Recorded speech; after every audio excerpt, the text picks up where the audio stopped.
Une des premières choses qu'on a apprises quand on s'est converti, c'est qu'au ciel, nous avons un Dieu bienveillant qui entend nos prières et qui est bien disposé pour y répondre favorablement. Nos premiers pas dans la vie chrétienne ont souvent été accompagnés d'exaucements de prières merveilleux, d'examens réussis, d'entretiens d'embauche fructueux, de voisins qui changent de comportement suite à notre prière. Et pour ma part, dès que je me suis donnée au Seigneur Jésus, j'ai vu la main de Dieu agir tout de suite et Dieu répondre à mes prières de façon vraiment époustouflante. Et j'ai eu à ce moment-là un sentiment merveilleux que tout était possible et qu'en priant, je pouvais tout obtenir. Un stage, un fiancé, un logement. À l'époque, c'était un fiancé. Et l'enfant, dans la foi, marche comme cela. Et c'est vrai que Dieu veut nous bénir. Et il veut nous encourager à lui faire confiance dans nos besoins. Dans Philippiens 4,6, l'apôtre Paul encourage les chrétiens de Philippe à ne s'inquiéter de rien, mais en toute chose, faire connaître leurs besoins à Dieu. Et c'est vrai que Dieu se préoccupe de nos affaires et qu'il veut nous bénir. Cependant, un des épisodes de l'Évangile nous montre un aspect légèrement différent. Si vous regardez bien dans Luc, nous trouvons un Jésus encore adolescent à Jérusalem, assis dans le temple, en train d'argumenter avec les hommes religieux. Et à ses parents qui le cherchaient fiévreusement, il répond ceci: « Ne savez-vous pas que je dois m'occuper des affaires de mon Père ?» Et le chrétien qui grandit dans la foi change de perspective et ses propres besoins deviennent soudain moins pressants. Il y a une nécessité qui prend le dessus avec la maturité spirituelle, c'est de s'occuper des affaires de notre Père céleste. Plus l'amour pour Dieu grandit et plus l'amour pour les perdus nous saisit, plus les intérêts du royaume de Dieu nous tiennent à cœur et les intérêts de Dieu deviennent plus importants que les nôtres. Alors vous allez me répondre, mais bien sûr, il faut toujours mettre Dieu en premier. Et à votre grand étonnement, je vais peut-être mettre un petit bémol à cette expression-là. Parce que le mettre en premier, ça voudrait dire qu'une fois que je me suis occupée des affaires de Dieu, je peux passer à autre chose et m'occuper d'un seul coup des miennes.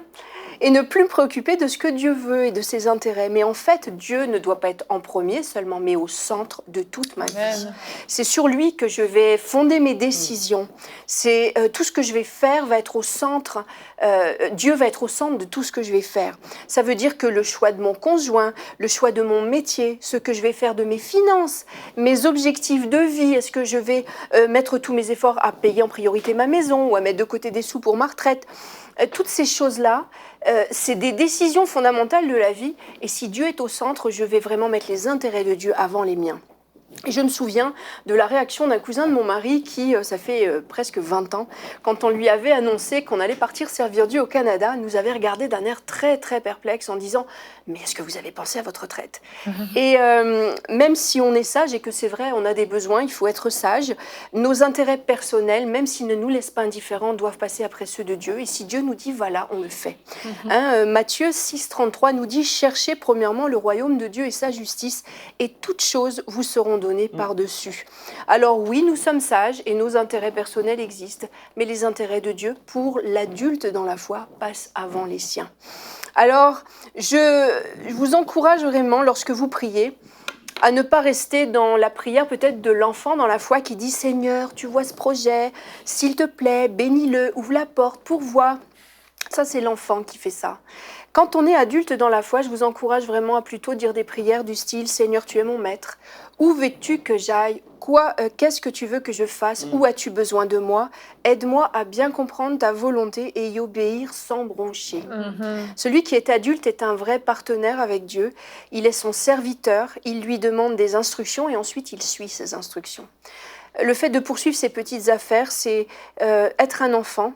Et il faut être conscient que Dieu nous inclut dans une œuvre beaucoup plus grande que nous-mêmes. Et c'est lui le chef de chantier divin. Alors, soyons des adultes dans la foi et comprenons que nous faisons partie d'un plan qui dépasse largement nos petits intérêts personnels et que Dieu saura prendre soin de nous en retour. Retrouvez la suite de ce programme dans l'émission Bonjour chez vous sur ENCI TV.